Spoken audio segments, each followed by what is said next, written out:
សម្រាប់បងប្អូនដែលនៅព្រំដែនដែលថាមានលុយបាតអីបងប្អូនកុំតន់អាចជ្រួលច្បល់ចាបងប្អូនកាន់តែជ្រួលច្បល់ធ្វើឲ្យអ្នកដែលដូរលុយហ្នឹងកាន់តែបានដៃ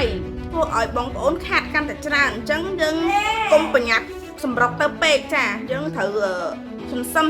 សិនណាខ្ញុំចែករំលែកជាលក្ខណៈថាគិតថាល្អអាច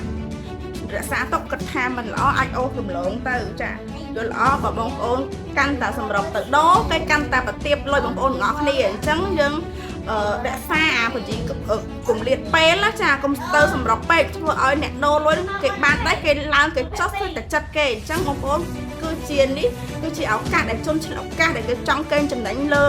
ញើសឈាមបងប្អូនទាំងអស់គ្នាអញ្ចឹងកុំប្រញាប់សម្រាប់ទៅដូរខ្លាំងពេកបងប្អូនអាចធ្វើឲ្យស្ថានភាពអាលុយបាតដុល្លារនេះវាកាន់តែវាបំរែបំរួលវាលឿនខ្លាំងសាច់តែលើគេចង់ឲ្យប៉ុន្មានណាពួកអីយើងកុំតន់អាស្លន់ស្មៅយើងរក្សាចិត្តយើងឲ្យនឹងមកសិនណាចាកុំតន់អាសម្រាប់ចាពួកអីជនឆ្លៀតឱកាសវាឆ្លៀតបានតែពេលនឹងឯងបងប្អូនទាំងអស់គ្នាចាសូមអរគុណ